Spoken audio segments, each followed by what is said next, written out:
Let's talk all about AI in business. It's hosted by Brent Muller.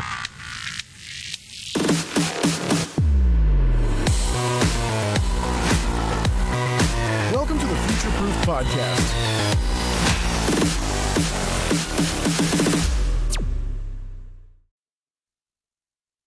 Hi, and welcome to another episode of Future Proofed. Our podcast guest today is Dana Groh from MSC. And Dana, welcome. We're really excited to have you here today. Thank you. Thanks for having me. So Dana, tell us a little bit about you and your family's build up of MSC, which is Minnesota Sodding Company, right? MSC for short. And we'll refer to that. But just tell us a little bit about kind of your background and then and a little bit about your journey of building the company up. Sure. Well, if you can't tell from my accent, I live in Minnesota, originally from Wisconsin. I went to school at the University of Minnesota. That's where I met my husband. And we both were going to school for horticulture and turf. And after college, we both ended up at the same company together. It was a large commercial landscape company. It was probably, if not the largest company within the Minneapolis-St. Paul area. I just learned a ton of information in those 3 years. I got to know a lot of great people within the industry. Actually, work with some of the same people today and then get to see the same people along the way. So then after the 3 years that we spent at the company we were working at together, we went back. Like learning the ropes, right? Learning the ropes of how a commercial enterprise is, you want to run your own, right? Right. Because before that, we were Minnesota Sodding Company was working part-time. So a lot of times on the weekends, we'd go back and do jobs with MSC. So it was really great to see a different part of the industry. Before that, I was pretty heavily involved within the residential market. So we found our just with our personalities and how we enjoyed working, we found the commercial work to be fun. It's a little faster pace. And that's what we enjoyed. And it definitely residential has its unique challenges too, but the customers are different. The challenges are different. There's a lot of tighter timelines, which makes it, if you are a thrill seeker, it makes it kind of fun, I think. So who's more of the thrill seeker, you or your husband as the entrepreneur that way? I would say my husband's probably more of the thrill seeker than myself, but it is always fun to be on a hard deadline and go back and say, yeah, like we did that and I can't even believe we did it. And you know what? Also, we have stories within our company where, you'll be sitting around doing whatever and an old a story from back when popped up and, it just makes it fun to go back and talk about. Remember that crazy project that we did? And yeah, exactly. Yeah, it's pretty fun. So I should back it up a little bit, I guess. So Minnesota Sodding Company, we started back full time, right around 2000 again it was. And so at that time, like I alluded to, we were just taking on any work that we could get. We eventually evolved into full-time commercial work. So we do 50% of our work is what we call construction. So that's working with large landscape companies, working with general contractors, helping them out with their sod and seed needs. And then 50% of our work is what we call maintenance. And it's not your typical maintenance, what people think in the green industry. A lot of people think maintenance or see maintenance as you're coming in weekly and you're mowing and you're trimming somebody's grass. And that's not what we call maintenance. Ours is more sports field related.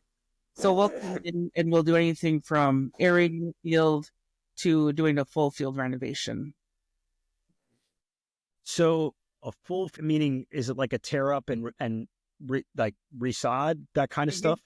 Yep. So we'll come in and we'll strip the field, regrade the field to where it needs to be graded back to, because a lot of times the fields will get out of whack just with years of top dressing. And so it just depends on what the customer is looking for. Every job is definitely different. So that's really interesting. I know you probably have a ton of stories. Can you think of one or two that people would love to hear about, like some of your crazy projects? I know we mentioned that you do work for the Minnesota Twins. That's a pretty cool story too. Yeah, that was a really fun job. So back when the stadium was being built, we were the labor behind the installation. And so this was our first time being on such a high profile site. So it was really fun for all of us. And the unique challenge with this job was with where the sod was being cut. The sod was cut in Colorado. So there was, that's obviously a big distance from Colorado to Minnesota, and the Right. sod had to be harvested and installed in 24 hours. So in order to do that, they had to do team drivers to Minnesota. And then with the timing, we actually didn't start work until midnight. So that was the only time we have ever worked third shift, I guess, for a sod. Yeah. But so that hopefully the stadium lights were ready by then. Well, no, so they didn't have the lights going, so they had those big spotlights. Yeah. So, I mean, we had enough light. I mean, it was all fine and been good, but yes, we worked five nights from 12 p.m. to 8 a.m. or whenever we got all the sod laid for the day. Is that because they were trucking it and it had to be, that's when it got there around midnight every night? Yep. Yeah, so the trucks would come in the evening. The trucks were all numbered, so we knew which truck to start with. And then they would take the temperature of the sod rolls just to ensure that the sod wasn't getting too hot. If the sod gets too hot, then that means, it's a perishable product, right? Right. So yeah, it was quite the job for sure. And it's amazing. And what a really cool credibility project, to be able to reference. Any other like crazy stories that you have of projects? I'm trying to think of what crazy one on the other side. We had one other job where somebody knew about us, and so then they called us. I want to say like it was around 11 or 12, and the job was in Kansas City. And so they're like, "Oh, what do you think the chances of you guys being able to get a crew down there would be?" And so again, up for the challenge. So we were actually on the road, I think by like 4 or 5 with our equipment heading to Kansas to start work the next day. Wow. And how far is that from your headquarters? Well, for us, that's 6-7 hours. Wow. So yeah, needless to say, we didn't get a lot of sleep the first night. Yeah. I would imagine not. Yeah. So how have you seen, over the years, right, as things have changed and things are changing even more rapidly now, what's changed in the industry? I think one thing that I think is welcome is that there's a level of professionalism that I'm seeing more. It wasn't always there before, which is great to see because especially you get into the industry and you're working with your hands and you're getting dirty, and people outside the industry, they have their ideas in their head. So right. Our industry hasn't necessarily, just from outside, people outside the industry haven't really thought of the green industry as being a professional industry or an industry where you'll be able to make a career of it. But in reality, you can have a successful career in the green industry. And there's so many different opportunities. Absolutely. Yeah. And how about, right? So, I mean, you probably have all kinds of equipment and trucks and all that kind of stuff. So over the years, how has the technology advanced to help your industry, or has it? Oh yeah, it's definitely evolving. I would say there's definitely more tools out there to help with the lack of labor. Well, and I mean, in all honesty, nobody wants to beat up their body more than they need to. Right. So there's tools out there now that make it easier on your body. Like you'd say you have they've been out for a while now, but you have your skid steer, and sure, a skid steer can get, into tons of places.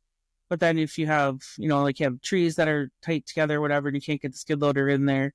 But like now we have dingoes, and Toro dingoes have been out for a while, and there's different types of dingoes, but so that would be an example. But I imagine they weren't around in 2000 when you guys were just really getting going, right? No, they were just starting to come up, but they haven't really become like super popular. I would say like in the last 10 years, I would say it's pretty common for a company to have both, where that wasn't always common before, but it's been a huge labor savings and just savings on your body.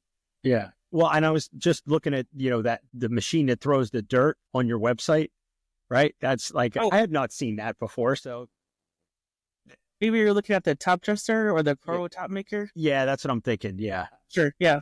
Yeah, that's a pretty crazy machine. That machine will strip a field that you're talking about, and then it throws it into the cart.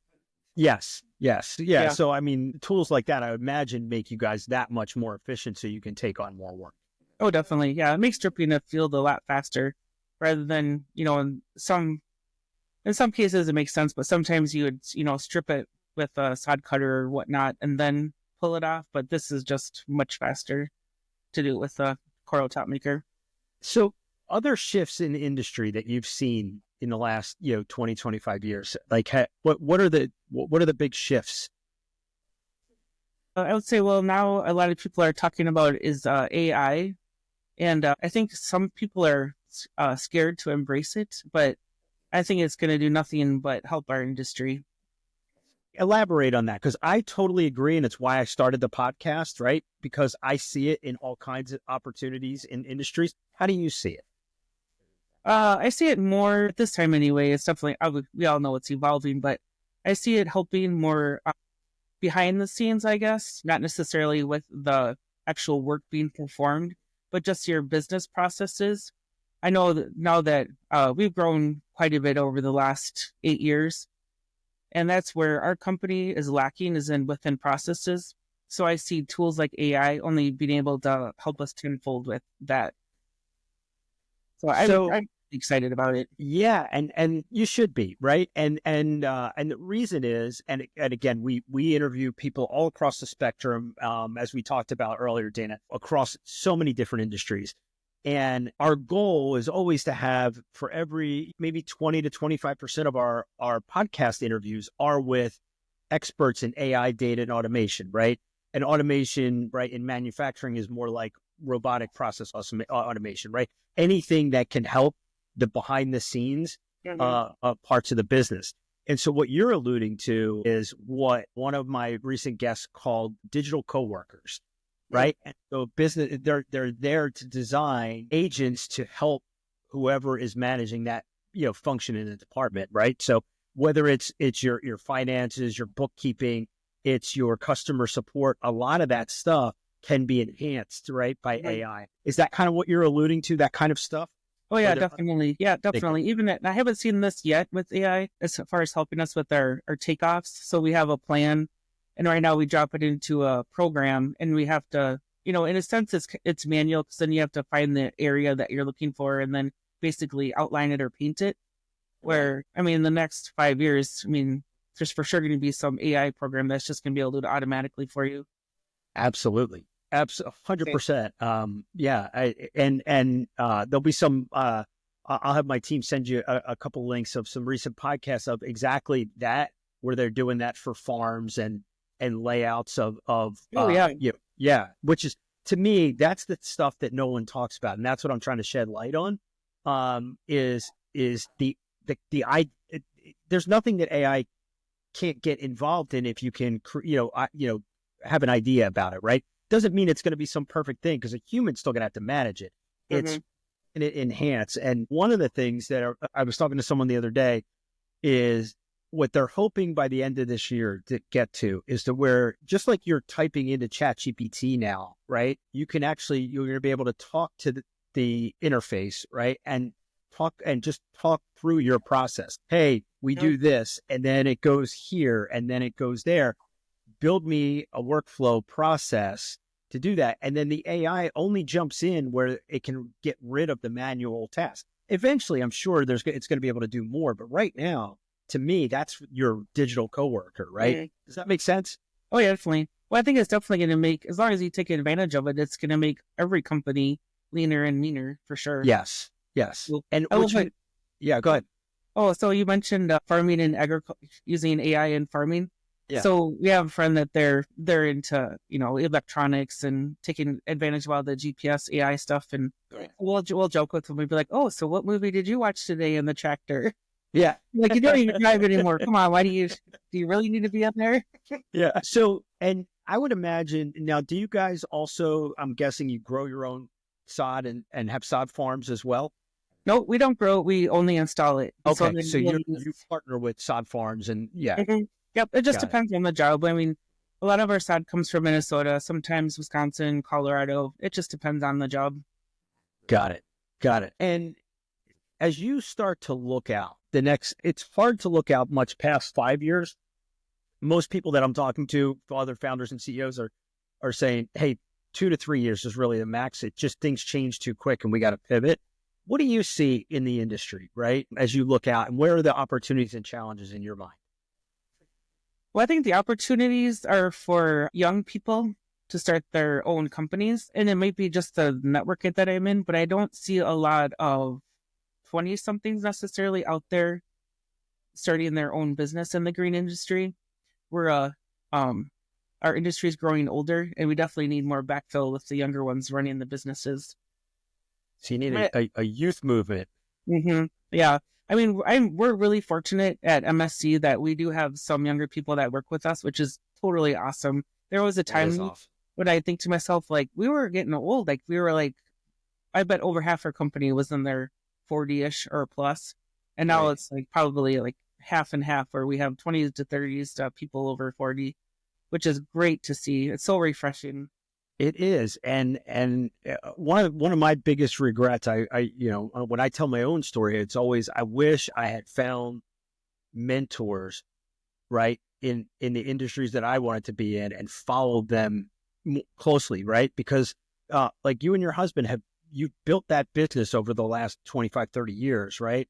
You've had ebbs and flows like any other founder and CEO. And the things that you're able to relay to these young people is amazing, right? So I'm hoping, and I have 3 daughters, right? So I tell them all the time, you need to find somebody that, is someone that can mentor you that way in that industry, because they've been there, done that. Yeah. And, AI is not going to just solve that problem, right? It's going to help, but no, this is really about understanding the ins and outs of an industry. So I think that's awesome that you guys are doing that. Yeah. No, I would agree. Finding a mentor is really huge. We had a great mentor. He was our business coach. He worked with us for 4 years. He's also a dear close friend of ours, but working with that's awesome. Our business mentor was like a total game changer. Like, it was amazing. Great experience. Yeah. And so just elaborate a little bit on that, because that to me is one of the most missed things that especially young entrepreneurs struggle with, because they want to figure it out themselves. And to me, there's a balance, right? If you can have a mentor that helps you steer clear of a lot of mistakes, you can go so much faster. Mm-hmm. Yeah, definitely. It was like, for me personally, I got into the business just because I love horticulture. I love turf. And one thing that hurt us is that we didn't have the business side of it. So we were going to work, and while we're having fun and we had enough to pay our bills, we weren't getting ahead in life by any means. And it wasn't until I don't know if it was just we were more mature in life or the light bulb went off or whatnot, but we're like, we need to get this figured out, and we need to make this a business rather than us working in the business. And we need to start working on the business. And so had I learned how to understand my financials much earlier in my career, we would have gotten to where we are a lot faster. Yeah. So just understanding a P&L and a balance sheet, right? How important that is. This is why I relate to you so much in that. I ignored that for a number of years myself, and it's a game changer when you actually start implementing that side of it. Yeah. I think, it's definitely overwhelming, but it is, and some people may think like, that's boring. It's like, is it really that big of a deal? It is a huge deal for sure. And like, I am looking at my financials, weekly, if not even more. It's so important. Yeah. And one of the things that I've been talking to a few folks that build the AI agents is, so how difficult, because you've lived through the same things as me, is how difficult it was to pull the data in from, the different places, your invoices, just to get your right now. That stuff's becoming so much easier, and so to not do it is crazy. Like to your point about looking at your financials every week, that was not easy to do back in when you were first getting started versus today. It's with the tools available, it's way easier. Oh my gosh, it is so much easier with computer programs now. Definitely. Absolutely. So, and then, managing your free cash flow, doing your projections, all of that stuff allows you to manage your business in such a deeper level. Oh, most definitely. It's definitely not as painful, that's for sure. Yeah. Yeah. So to your company, as you start to look out, where's your growth opportunities as you see? And do you guys set, goal? Again, we're in January. Everyone's starting to think about their 2025 goals. Do you guys do that kind of goal setting and planning and projections? Oh yeah, definitely. We look at it every year. So in the last 8 years, on average, we've grown 15% year on year. So Fantastic. yeah, so we've had a lot of growth. So we're big on planning where we're going to be going next. What we do is usually around like November-ish, we'll start talking more seriously about the upcoming year. And we take a close look at our seasonality. And as far as like, where does our work really fall in? And we try and gauge that. And everybody, all the salespeople, they get a sales goal. And then we also do scorecards so that we can follow up as the year goes on to make sure everybody's staying on track and end up with the success at the end of the year. That's fantastic. I love that. The scorecarding is, that's a really cool thing. And when you set your goals, right, in November and probably finalize them by the end of the year, how often do you re-snap those or check against your progress on that? Is it a monthly? Is it a quarterly thing that you're looking? Because that part of your business, I don't know how fast that changes. Well, depends on, sometimes we can gauge it. Like we're just going off of a history. We can see like, where we're going to be going. And then just going off of conversations with customers, we'll get a good gauge on how our outlook may look. And so that's always really valuable information. But as far as the scorecards, we look at those every week. So we have So we run that pretty tight. That's fantastic. And so as you look out over the next couple of years, how do you see MSC? Are you looking at that, staying at that 15% growth rate? Do you guys, I guess what I'm really asking is, are there more opportunities in the industry for you guys to grow faster if you wanted to? Do you see any red alerts coming down, whether it's political climate or anything changes in your industry that affects your business? I can only see our business growing. We're really lucky. We are in a niche market. Yeah. People like their sports. They like playing out on their fields in the summertime. So that also gives us a competitive advantage. And then also irrigation. People want, there's a big push to, with saving water, rightly so. So there's a lot of tools out there now that the irrigation industry is pushing out to help with water savings. Right. So that'll help us as well as far as our revenue generator. That's awesome. Yeah, that was my next question. Do you see new revenue stream opportunities? So you're already ahead of me. Yep. Yeah. Revenue or irrigation will be a fun one. And you said that sod and seed is kind of where you guys focus. Tell me a little bit more about the seed part. So the seeding, you have to give me some more to go off of. So sod, right? I get it. Is the seeding part just like they're just not like commercially, they're just seeding instead of sodding? Or is there something more that you guys do in the seeding part? Sure. So as far as what the customer decides would be dependent on their timeline. I mean, obviously sod is it's there pretty much ready to play on. Right. And this actually surprises a lot of people. But if the sod is cut deep enough, if it's thick enough, you can actually play on it the next day. The next day? I did not know that. People, I mean, that's fairly uncommon. Usually it's not cut very thick. But that's always interesting. But the seed work, we do a ton of seed work. It's probably seeding in of itself, probably 30% of our business. Wow. So obviously that's, your results are quite a bit slower. Yeah. And, how long does it usually take for it to grow in fully? Yeah. Depending if it has irrigation, how close it's being watched. I mean, there's tons of variables in there, but anywhere from 6 to 12 weeks. Oh, okay. Okay. Yeah, depending on did you put hydro mulch over it? Well, that'll help keep the moisture in. If it has irrigation, is somebody fertilizing it to help give it a push? Got it. No, this is really, really interesting. So let me ask you, as you look down and you think about the future of your business, right? Is there anything that concerns you, things like AI that, right, you already said that you see it as an opportunity, right? Definitely. Are there risks area as you look through challenges that you see in the industry in general? Especially for other people in horticulture and agricultural stuff. Sure. I would say just continue to get people interested in the industry. I mean, thankfully, if you're superstitious, knock on wood, we're really lucky in our company that we have a great group of people that work with us.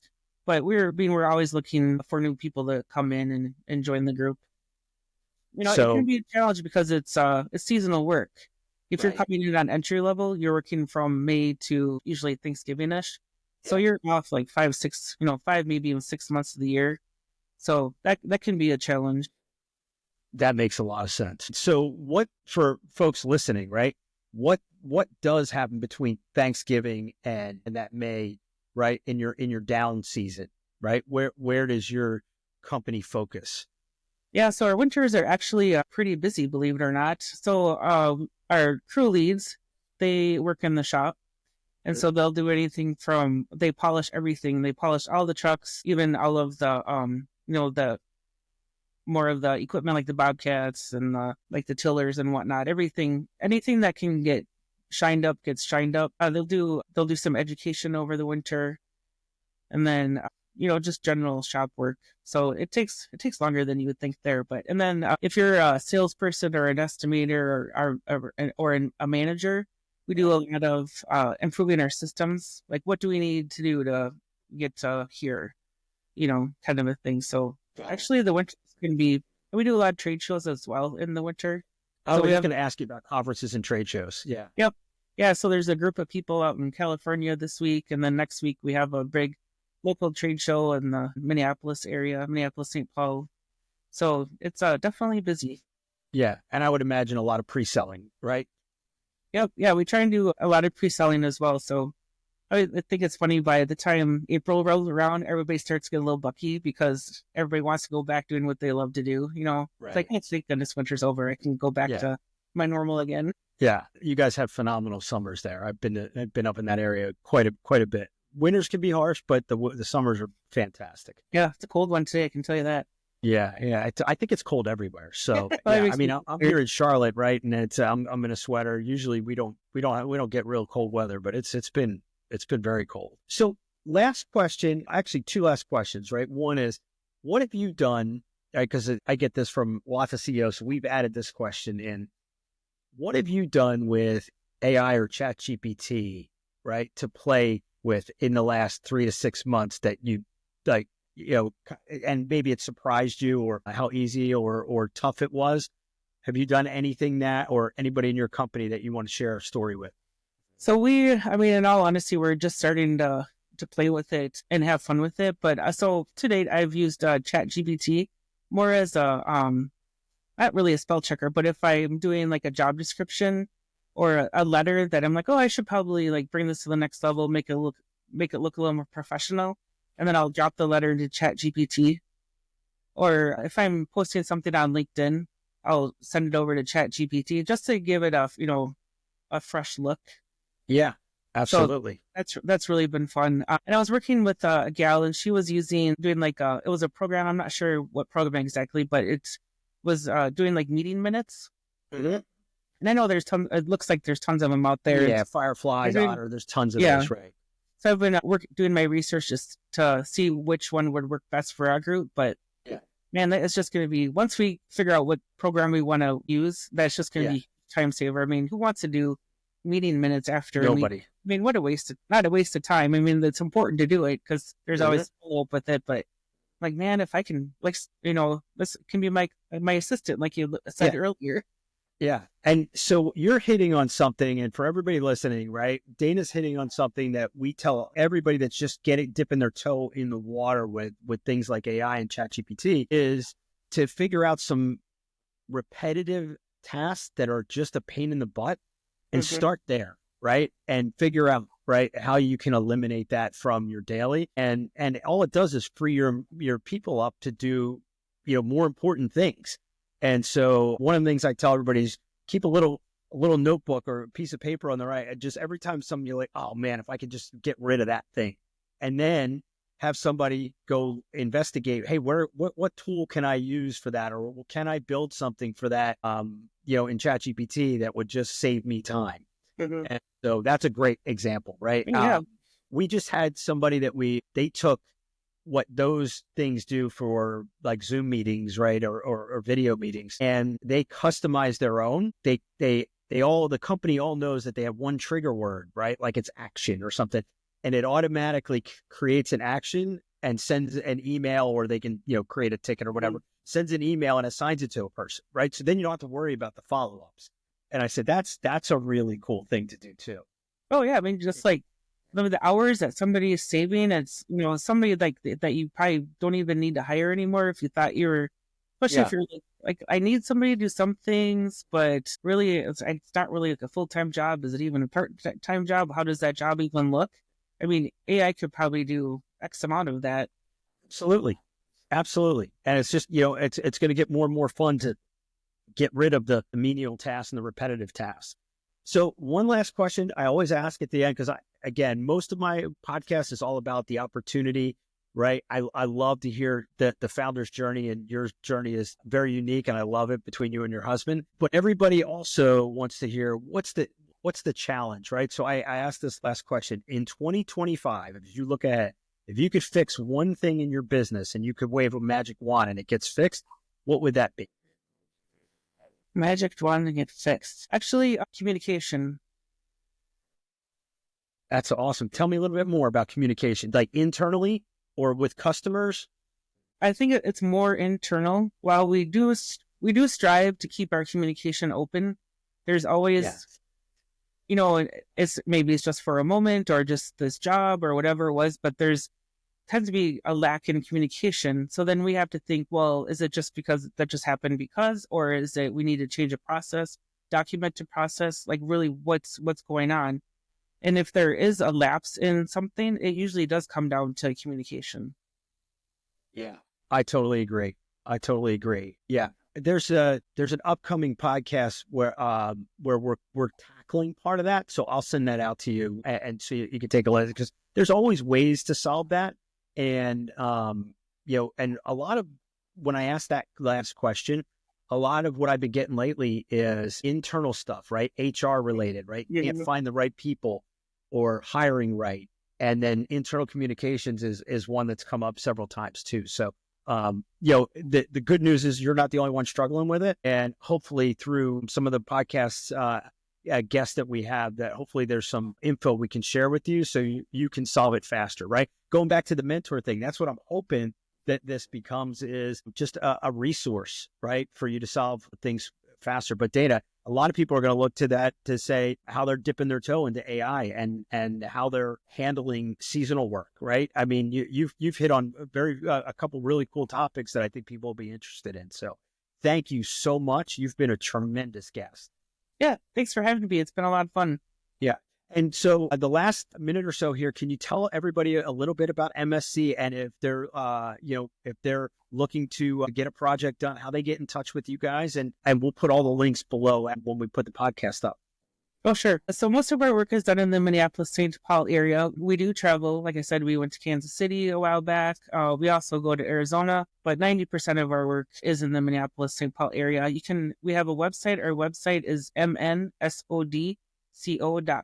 And then I'm also on LinkedIn myself, and our company is. So those are two quick ways to find us. We are all commercial. We don't do residential, and we can help you out with any athletic field you may have, or if you have a commercial property that needs some work, feel free to reach out to us. Excellent. Well, thank you again. I'm really looking forward to getting this podcast up, and it's been a real pleasure talking to you. Yeah, thanks. Likewise. Have a great day. You too. If you're ready to embrace change and lead with innovation, be sure to subscribe and never miss an episode. Thanks for tuning in to the Future Proof Podcast.